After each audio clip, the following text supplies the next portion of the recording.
Magandang araw po sa lahat ng mga sumusubaybay sa channel ni Ang Manlalakbay. Itago niyo na lamang po ako sa pangalang Joey. Nakatira dito sa parte ng Samar. Nais ko lang pong ibahagi sa inyo ang kwento ng matalik na kaibigan ni Lolo Ramon na si Lolo Eliasar. Nangyari ito sa isang liblib na baryo sa Samar, taong 1966. Itong mga taong ito ay naipasa na kay Eliasar ang pagiging albularyo ng kanyang ama bago pa man ito pumanaw. Tay, may tao po sa labas. Hinahanap ka po. Wika ng kanyang anak na si Joseph. Ganoon ba? Sige anak, pupunta na ako riyan. Sagot ni Eliasar sa kanyang anak. Bago ginulo ang buhok at naglakad na patungo sa pintuan ng bahay. Nang mabuksan na ni Eliasar ang pintuan, sandali itong nagulat dahil sa nakita nitong nakatayo sa labas ng bakuran ang kalapit baryo nilang si Mang Osteng. Siya nga po pala mga kalakbay. Si Mang Osteng ay isa sa mga pinuno ng mga aswang na bangkilan na naninirahan sa kagubatang malapit sa kanilang baryo. Noong mga panahong iyon, ay napagkasunduan ng ama ni Eliasar at ng pinuno ng mga aswang na si Mang Osteng na wala nang manggagambalang aswang sa baryo kung saan nakatira si Eliasar at wala ring maliligaw ng mga kabaryo nila sa tirahan ng mga aswang sa kagubatan. Kaya naman ay mahigpit na ipinagbabawal ni Eliasar na magawi ang kanyang 3 anak sa kagubatan. Dahil sa oras na maligaw ka sa kanilang tirahan, ay otomatikong pag-aari ka na ng mga aswang. Nangako rin naman ang mga kalahing aswang ni Mang Osteng na pananatilihing payapa ang baryo. O Mang Osteng, bakit po kayo naparito? Nakangiting tanong ni Eliasar sa matanda. Narito ako, Eliasar, dahil nais ko lang ipaalam sa inyo na 2 araw nang nawawala ang aking anak na si Lando. Garalgal na wika ng matandang aswang. Teka ho, Mang Osteng. Bakit sa amin ninyo ipinapaalam ang bagay na yan? Saka alam nyo naman ang matagal nang napagkasunduan ng ating mga angkan, di ho ba? Na hindi namin gagalawin ang sino mang angkan ninyo na magagawi sa aming baryo. Bilang respeto na sa inyong mga namumuno at pinananatiling payapa ang baryong ito. Kunot noong sad ni Eliasar. May nakakita kasing nagawi dito sa baryo ang aking anak. Simula pa noong nakaraang araw. At magmula noon ay hindi na ito nakabalik pa sa aming tirahan. Sambit ng aswang sa seryosong pagmumuka. Hayaan niyo ho, Mang Osteng. Hahalugugin ko ho ang aming baryo upang hanapin ang inyong anak na si Lando. Wika ni Eliasar dito. Ito lang ang pakakatandaan mo, Eliasar. Hindi na kayo iba sa amin sapagkat itinuturing na namin kayong mga kalahi at pinakaiingatan namin kayo. Katulad ng napagkasunduan namin ng iyong ama bago ito pumanaw. Sana naman ay marunong kayong tumupad sa napagkasunduan. Saad ng matandang aswang bago ito tuluyang umalis at bumalik na sa kagubatan. Itong mga panahong ito ay buntis po ang asawa ni Eliasar, mga kalakbay. Kahit malapit lang ang mga aswang sa baryong kanilang tinitirahan, ay hindi naman nababahala si Eliasar. Sa kadahilan ng punong-puno ng pangontra sa katawan ng kanyang asawa at ang mga anak laban sa mga aswang. At ganoon rin ang kanilang mga kapitbahay. May mga kanya-kanyang suot rin ng mga itong pangontra laban sa mga aswang. Pinakaiingatan rin ni Eliasar ang mga kinakain ng kanyang pamilya. Kaya bawat pagkain ng mga ito ay pinapatakan niya ng kalamansi bago ito kainin ng kanyang pamilya. Hanggang sa isang gabi, kagagaling lang ni Eliasar sa bayan. Naabutan kasi ito ng dilim sa pamimili ng kanilang pagkain sa loob ng 1 linggo. Malayo kasi ang kanilang baryo sa bayan. 1 oras ang lalakbayin mo bago mo ito marating. Kaya naman lingguhan kong mamili sila ng kanyang asawa. Naabutan naman ni Eliasar at ng kanyang asawa na nagkakagulo ang kanilang mga kapitbahay sa kanilang bakuran. Kaya naman bigla siyang kinutuban at nagmamadali ng tumakbo papalapit sa nag-uumpukang mga tao. Eliasar, huwag kang mabibigla ha. Kasi patay na ang anak mo at sa tingin ko ay pinatay ng aswang. Wika ng isa sa mga kapitbahay niyang naroroon din sa umpukan. Noong mahawi na ni Eleazar ang mga taong nag-uumpukan, ay nanlaki ang kanyang mga mata. Dahil nakita niyang patay na ang kanyang anak na panganay na si Jerome. Wakwakan tiyan nito at wala na iyong laman loob. Wala na rin ang suot-suot nitong pangontra sa mga aswang. Dahan-dahan namang inihakbang ni Eleazar ang kanyang mga paang nangangatog, papalapit sa kanyang anak. Habang galit na galit itong tumutulo ang mga luha. Noong tuluyan na itong makalapit sa bangkay ng kanyang anak, ay bigla na lang itong napaluhod. Nakaluhod ito habang patuloy ang pag-iyak, hanggang sa naglulupasay na ito sa lupa. Walang katagang binanggit si Eleazar, bagkus ay tanging pagtangis lamang ang maririnig mo rito. Tuluyan na nagsisisigaw si Eleazar, habang yakap ang bangkay ng katawan ng kanyang anak. Pinapangako ko sa iyo, anak. Magbabayarin ko ang nilalang na may gawa nito sa iyo. Sigaw ni Eleazar at walang humpay ang pagtangis nito. Itay, hinubad po kasi ni Kuya yung proteksyon niya kanina. Tapos nakalimutan niyang isuot bago umalis. Umiiyak na paliwanag ni Joseph. Halos na puno ng iyakan at pagtangis ang naganap ng gabing iyon sa baryong tinitiran ni Eleazar. Lahat kasi ng mga naninirahan roon ay hindi makapaniwala sa nangyari. Pare, pasensya ka na. Wala man lang kaming naitulong sa iyo.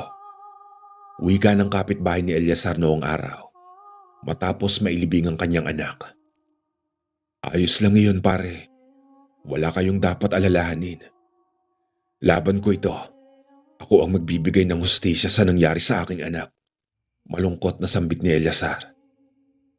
Lumipas ang ilang buwang pagsasasaliksik ni Eleazar kung paano papapalakasin ang kanyang kakayahan bilang albularyo upang magapi niya ang mga nilalang na pumaslang sa kanyang pinakamamahal na anak. Sa lahat ng mga pangyayaring iyon, marami pa rin ang pumupunta sa kanyang bahay para magpagamot. Halos karamihan sa mga iyon ay biktima ng mga aswang. Sa susunod ay mag-iingat na kayo para hindi na kayo magkakasakit at huwag rin kayong tumanggap ng mga pagkain, lalo na't hindi nyo kakilala ang mga taong nagbibigay sa inyo. Paalala ni Eleazar sa kanyang mga pasyenteng ginamot dahil sa nayanggaw ito ng aswang. Isang araw, habang naghahanap ng mga halamang gamot si Eleazar sa bundok, ay meron siyang napapansing kakaiba. Sa bawat hakbang kasi na kanyang ginagawa, ay meron siyang nakikitang dalawang malaking aso na sa di kalayuan sa kanyang kinatatayuan. Hindi naman ito pinansin pa ni Eleazar sa kadahilan na naghahanap siya ng mga halamang gamot at mga halamang pangontra laban sa aswang. Noong magdadapit hapon na, ay marami na siyang nakuhang mga halamang gamot. Kaya naman ay inilagay niya iyon sa kanyang daladalang lagayan at naglakad na si Eleazar pabalik sa kanilang baryo. Pasado 5:00 mahigit na ng hapon ng mga oras na iyon. Habang naglalakad siya sa daanan, ay may isang aso ang mabilis na dumaan sa kanyang tagiliran. Nahagip ng mahahaba nitong kuko ang kanyang hita. Kaya naman ay napaatras siyang bigla at kinapa ang tagilirang nakalmot ng nilalang. Lintik na yan. May araw pa naghahasik na kayo ng mga kademonyohan nyo. Bakit? Gutom na ba kayo at hindi nyo napigilan ng mga sarili? Galit na wika ni Eleazar habang nakatitig sa dalawang asong nakatayo sa taas ng kahoy na nakatumba malapit sa kanyang kinaroroonan.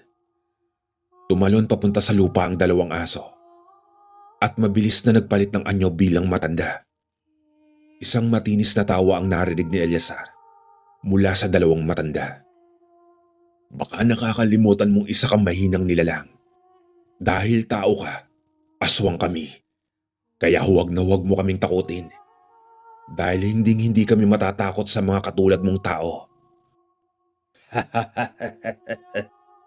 Humahalak ako ng wika ng mga aswang. Nang makita ito ni Eleazar ay bigla siyang nagulat. Dahil talaga namang nakakapangilabot masilayan ang wangis ng dalawang matandang aswang. Gawa ng nagpapasabog ito ng napakabahong amoy. Tapos ay halos magnas na ang mga balat ng mga ito at may mga likidong itim na lumalabas Sa parte ng mga balat nitong may mga nagtatanggalan. Takot ang naramdaman ni Eleazar ng mga sandaling iyon. Dahil nasa gitna siya ng bundok at nag-iisa lang. Kahit na magsisigaw siya, ay walang makakarinig at makakatulong sa kanya. Sandali pang nag-isip si Eleazar kung ano ang kanyang gagawin. Nang maalala niyang may nakuha siyang makabuhay. Kaya naman ay dali-dali niya itong kinuha. Hinawakan niya sa kanang kamay ang makabuhay at sa kaliwa naman ay ang buntot paging dala niya. Nang papalapit na at susunggaban na siya ng dalawang aswang, ay walang habas niya itong pinaghahataw. Hanggang sa nakatakbo ang isang aswang. Ngunit ang isa namang aswang ay hindi na nakayanan ng ginawa ni Eleazar. Kaya agad na itong humandusay at napasubsob sa lupa. Malakas na dumagundong ang ungol ng aswang na humandusay sa lupa. Kaya naman ay hindi na niya tinigilang hatawin ang buntot paging hawak-hawak niya. Sobrang galit ang nararamdaman ni Eleazar ng mga sandaling iyon. Para bang bumalik sa kanyang balintataw ang pagkamatay ng kanyang anak. Kaya naman ay ibinuhos niya dito ang kanyang galit at puot na nararamdaman sa nangyaring pagkamatay ng kanyang anak. At sa huli ay ubod lakas na hinampas niya ng walang pakundangan ng nakahundusay na aswang. Hanggang sa bumulwak na ang dugo nito sa bibig at hindi na nakakagalaw ang nilalang na iyon. Ano? Lumabang kayo? Akala ko ba malalakas kayong nilalang? Tagaktak ang pawis na sigaw ni Eleazar. Hinawakan ni Eleazar ang leeg ng nilalang na nakahandusay. Tapos ay walang pag-aalinlangang binali nito ang leeg upang makasiguradong patay na ito. Matapos niyang gawin iyon ay hinarap naman niya ang isa pang aswang at malakas na nilatigo ito ng buntot pagi. Agad naman na tumalsik ang aswang at humandusay sa lupa. Tapos ay nilapitan niya iyon. Sabay nag-usal siya ng orasyon at tinapik sa batok ng aswang upang manumbalik ang dati nitong katauhan. Alam ni Eleazar kung ano ang paraan para bumalik sa pagiging tao ang nilalang. Dahil minsan na siyang isinama ng kanyang ama noon para makipaglaban sa aswang at itinuro kung saang parte ng katawan ng aswang ang kahinaan nito. Noong makabalik na sa anyong tao ang aswang, ay bigla niyang sinakal iyon. Nagpupumiglas naman ang nilalang, ngunit mahina na ito at wala nang labang kay Eleazar. Kaya naman ay wala nang nagawa ang aswang kung hindi tumitig na lang ito sa kalangitan ng nakalawit ang dila. Hanggang sa unti-unti na itong nalagutan ng hininga. Matapos niyang gawin iyon ay hinayaan na lang ni Eleazar kung saan nalagutan ng hininga ang mga aswang. Makalipas ang ilang araw, dumating sa kanilang bahay si Mang Osteng kasama ang iba pa nitong angkan. Pasado 9:00 na ng gabi iyon. Habang akay-akay nito ang anak nitong lalaki na naghihingalo. Duguan ang katawan nito at wakwakang tagiliran na animo hiniwa iyon ng itak. Mang Osteng, ano ho ang nangyari sa anak ninyo? Pagtatakang tanong ni Eleazar. Tulungan mo ko, Eleazar. Sinugod kami ng ibang angkan ng mga aswang at pinagpapapatay ng mga ito ang aking angkan. Pagsusumamo ng matandang aswang. Ho, pero ano po ang maitutulong ko? Tanong niya sa matanda. Agad namang kumuha ng mahabang upuan si Eleazar at inilabas iyon sa bakuran. Tapos ay doon inihiga ang naghihingalong anak ni Mang Osteng. Inutusan niya ang kanyang asawa na kunin sa kwarto nila ang panlunas para sa sugat ng anak nito. Samantalang ang ibang angkan ng bangkila naman ay nasa daanan lang at nag-aabang ang mga ito kung sakali mang suguri ng mga aswang ang bahay ni Eleazar. Siya nga po pala mga kalakbay, kaya hindi ipinasok ni Eleazar ang anak ni Mang Osteng sa kadahilan ng puno ng pangontra ang kanyang bahay. Kapag ipinasok niya iyon, maaaring ikamatay iyon ng aswang. Kaya napagpasyahan niyang sa bakuran niya na lang gagamutin ang anak nito. At kaya nais patayin ng mga angkan ng aswang na kubot ang anak ni Osteng. Dahil sa ito ang susunod na halili sa trono ni Mang Osteng kapag pumanaw na ang matandang aswang. Habang ginagamot ni Eleazar ang anak ni Mang Osteng, ay patuloy pa rin ang pag-atungal nito dahil sa sakit na nararamdaman. Tiisin mo lang ang sakit. Sandali lang ito at maghihilom na ang iyong sugat. Wika ni Eleazar. Hindi pwedeng lapatan ito ng orasyon ni Eleazar. Dahil purong kanan ng kanyang kaalaman, kaya ang ginawa niya ay mano-mano niyang ginamot ang anak ni Mang Osteng. Nang matapos niyang linisin ang sugat ay agad niyang tinahi iyon upang hindi na bumuka. Matapos ang gamutan ay may ipinainom si Eleazar na langis sa anak ni Mang Osteng. "Huwag ho kayong mag-alala, Mang Osteng. Ligtas ang inyong anak sa langis na ipapainom ko," wika ni Eleazar sa matanda. Nahahalata niya kasing nag-aalala ito sa langis na ipapainom niya.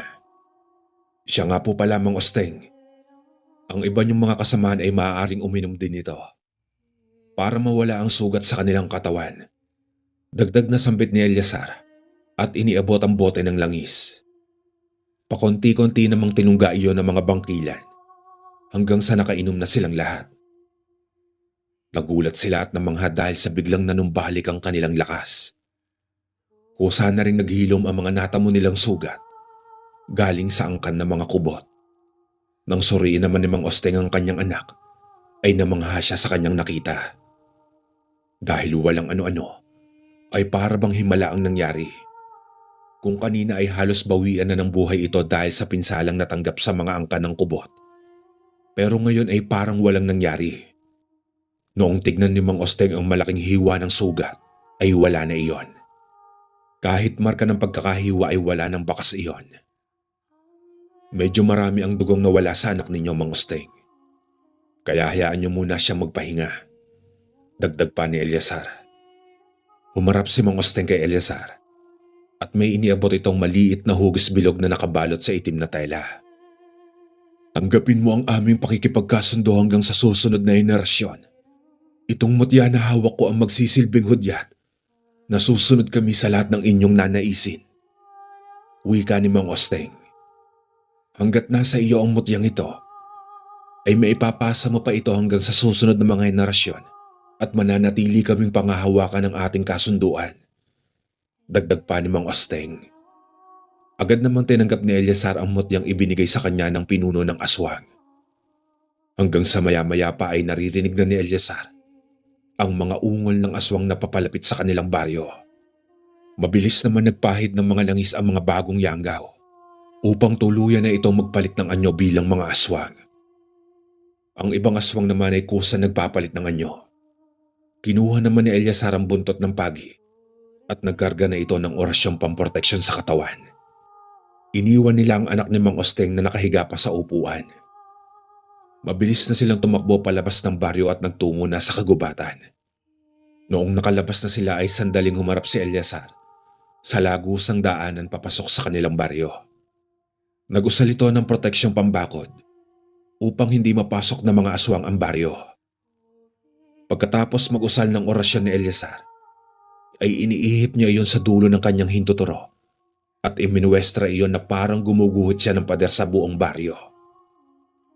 Maya-maya pa ay biglang tumalsik ang aswang patungo sa kanyang kinaroroonan.